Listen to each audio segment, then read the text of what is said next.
thankfully are not actively into politics in Malaysia. Malaysians must be educated in the importance of their votes, because each and every vote is actually their fundamental right, so they should not waste their vote. I would strongly recommend that Malaysia follow Australia, where voting is actually a compulsory obligation. And then in that sense, Malaysians then will become more actively involved because they will realize how important their votes are. The electoral system actually consists of more than 50% women. And this itself should actually be in favor of women candidates. However, just as even in America, women only got a right to vote, I think less than 100 or slightly about 100 years ago. So I think in Malaysia for 52 years we've done much better.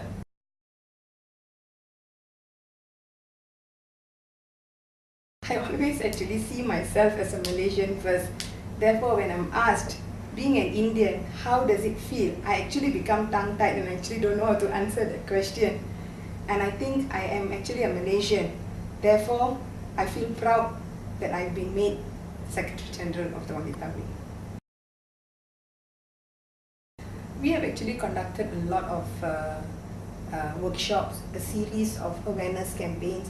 We have conducted legal and health talks, empowering women into fundamental rights, their legal rights, and how important it is for them to know where they stand.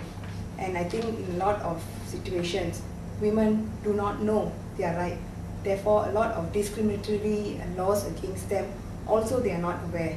So when we actually go on our series and educate them, they become more confident and they become more vocal, and they seem to know how to stand for their own right, and they become very confident because they know that they have this knowledge.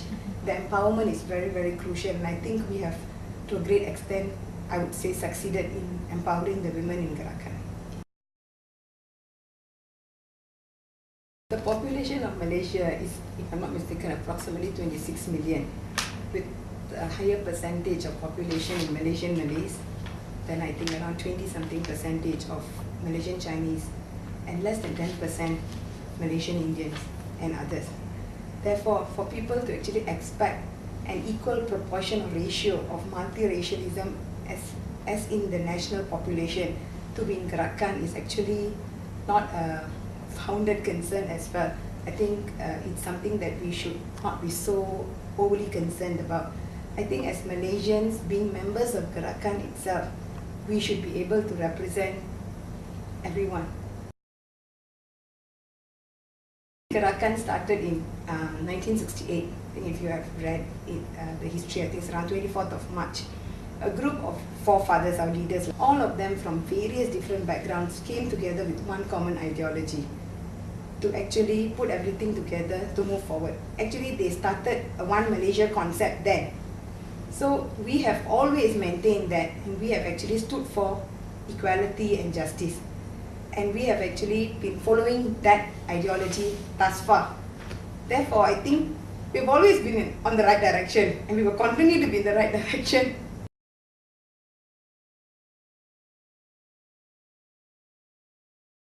It has been in existence since the existence of Gerakan. And I must say that because it's true, Gerakan represents a party for all Malaysians.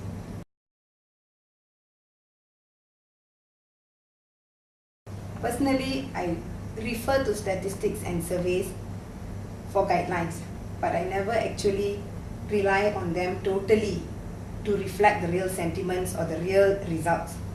I'm very cautious about survey and reports. I would think that Malaysians generally have been known not to express their true feelings.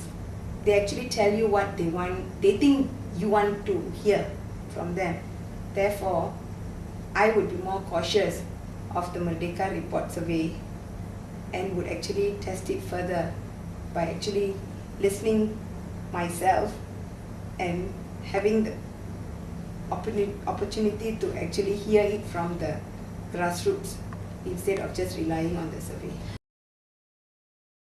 it would be fair to say it is justified, because I'm very sure that the PM has been trying very hard, and I think a lot of his policies have been welcomed, and people have actually expressed happiness, or rather sort of have expressed a positive approach to his introduction of a lot of policies. But just being cautious the way I'm always generally are, I feel that it's like Emperor's New Clothes. Instead of just listening to yes, yes, yes, and not wanting to hear what is the truth, I would be more cautious and just make sure that I take it with more caution, instead of just relying on it and saying that, yes, I'm popular, therefore I must be content.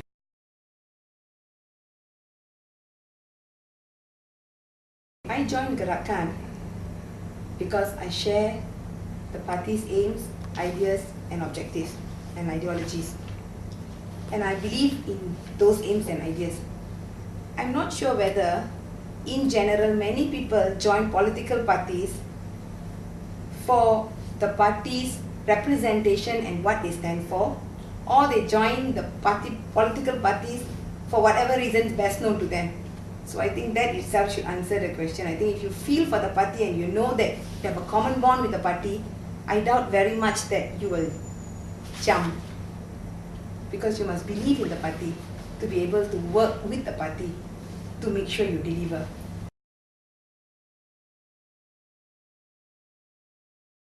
My political ambition would be to ensure we honor equality, we honor justice, and we make sure that we as Malaysians, all of us move forward. Nobody is left behind. I think I've been very lucky in the sense that from young, maybe I had time management instilled in me. It's good that people around me know the various hats that I keep changing interchangeably, and have made it possible for me to juggle. I try to ensure that I actually sit in my garden and look out and just stare into space and tell myself that I have to be blessed.